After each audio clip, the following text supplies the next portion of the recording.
Hey guys, Cole here, back on the test server today, and I'll be showcasing the fusion champion, an attack-based champion called Maranix that will have a unique fusion where you'll need to get 4 rares leveled up to 40 times 4.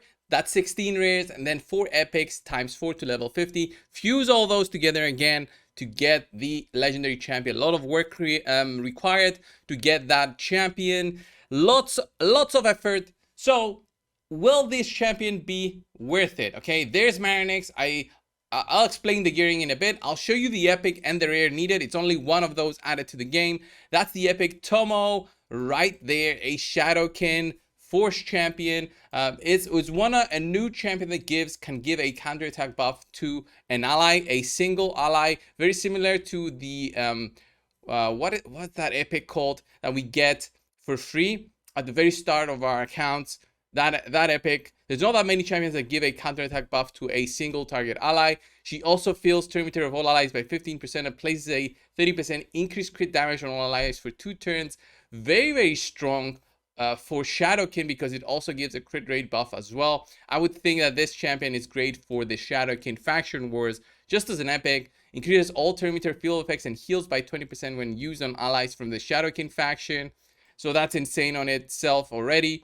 Decrease attack as an AoE with 100% chance. So a great epic on its own, I would say. If you don't even want to go for the fusion, if you want a decrease attack champion, then this one is the one that you might want to consider. Shadowkin champions are very good also for the Hydra. So this might be something that you are looking for, especially the counterattack buff can help with many different things. And then we have a rare champion added, which is not that special. This one is called Prosecutor, a Spirit High Elf champion. An A1, which has a 30% chance of decreasing turn meter, goes to 30% chance when booked. Attacks all enemies, decrease speed, debuff for 2 turns.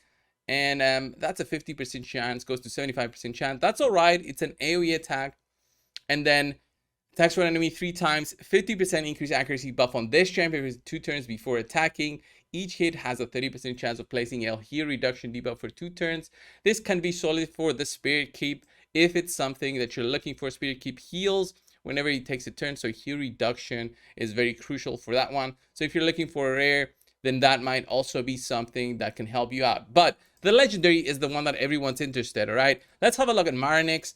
I have her built in this way because of my great haul. And I said today I'm going to showcase Maranix without a ring, amulet, or banner, since those give lots of high stats like attack, HP, defense, crit damage on the amulet, and then accuracy or even more attack through the banner plus speed. So all of those that I would get from the great haul, well, not speed, I skipped out on, and then I left a Savage and Cruel set because I'm not a I'm not a bad guy, all right? I still want to see some damage coming out of the champion. So I left her with the Savage and Cruel, but I removed the bottom part of the accessories, all right? Let's just see here with 5,000 attack what she can do.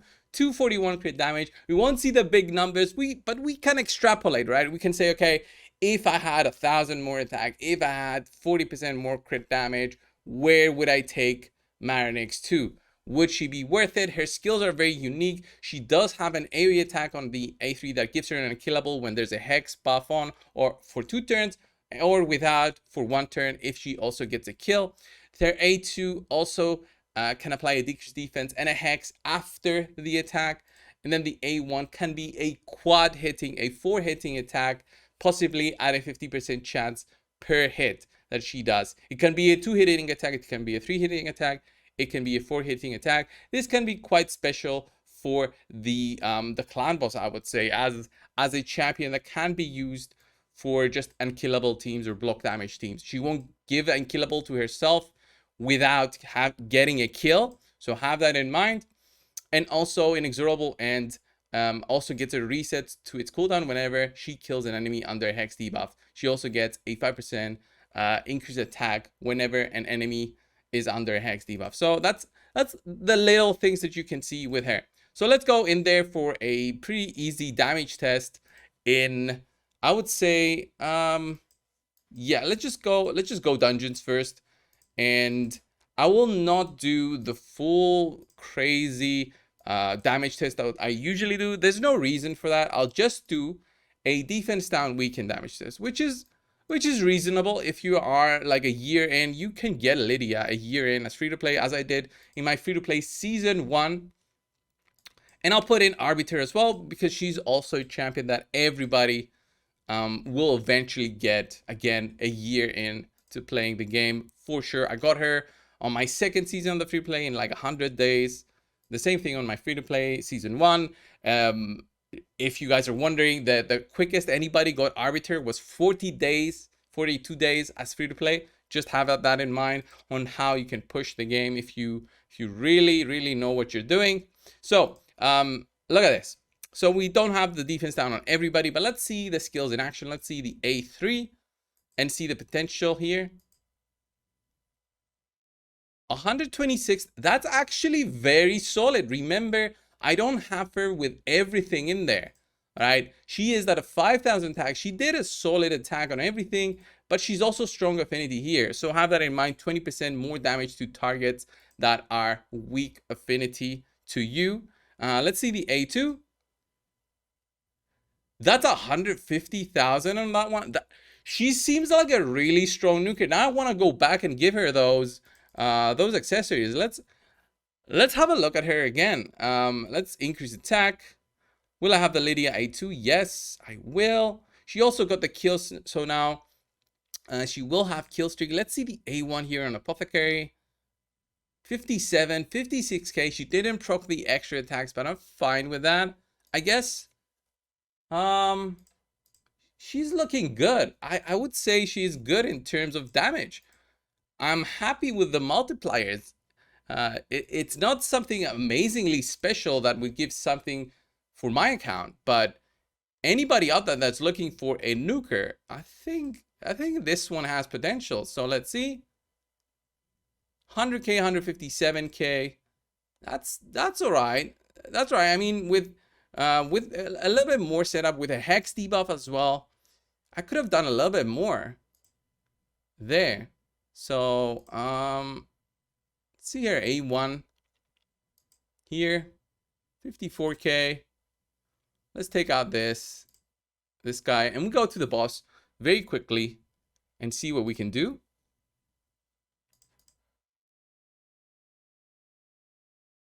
Let's see the A2 here on the boss. 124k. That's all right. That's nothing crazy, but still, that's a good damage. That's good damage. There's the hex now also, so she'll be doing 5% more damage, right? 5% more damage.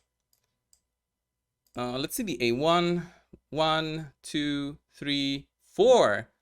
So that was more than 200,000 just through her A1 skill. I think she'll be solid for clan boss as well as your damage dealer with a toxic set possibly. I think she'll be huge for that. I might do that as a separate video and see her potential in there. But look at this. Look at the A3 here. 100,000.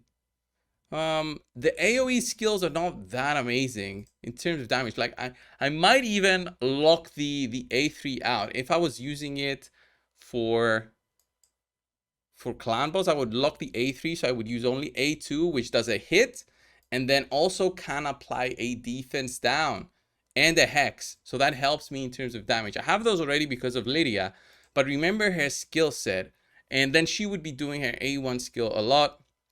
The cooldowns are also quite short on her A1 skill.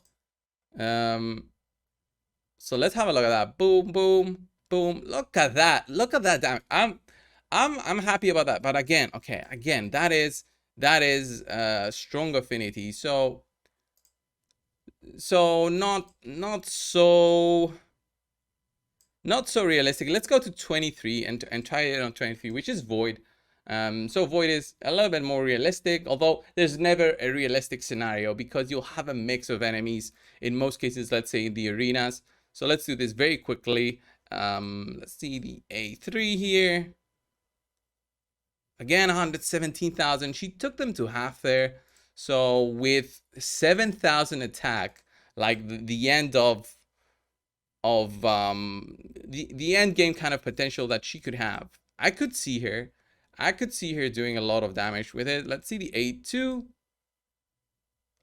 Look at that. Okay, she also applies the hex. I guess you would do the A2 first and not the A3. Okay, there's the smite that kills them. And like I would have the revive for that. Let's have a quick look at the arenas with her. But I want to see her with a toxic set for the clan boss. That will be a separate video. I might work on it. All right, let's have a look at this team right here with Maranix. We're going to be boosting our attack. We have the Hex with Mithrala.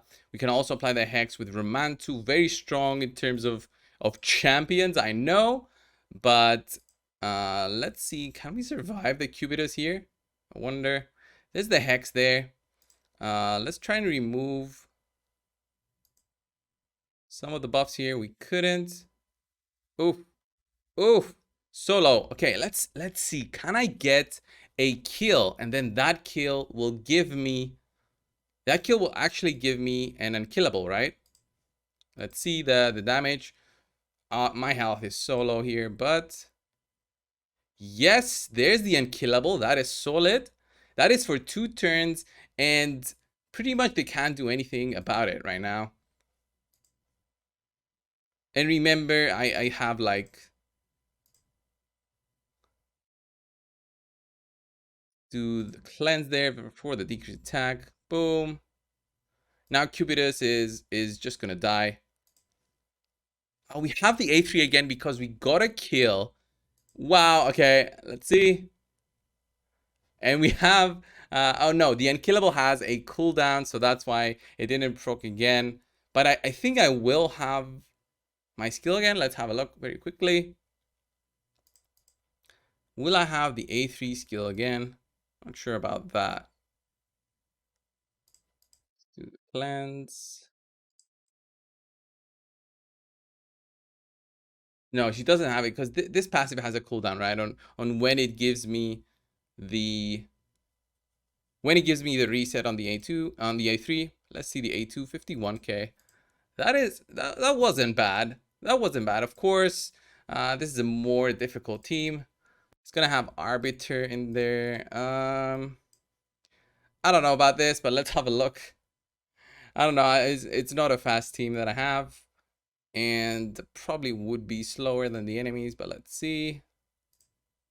Let's boost. Can I lock somebody out here? I did a little bit of a lockout.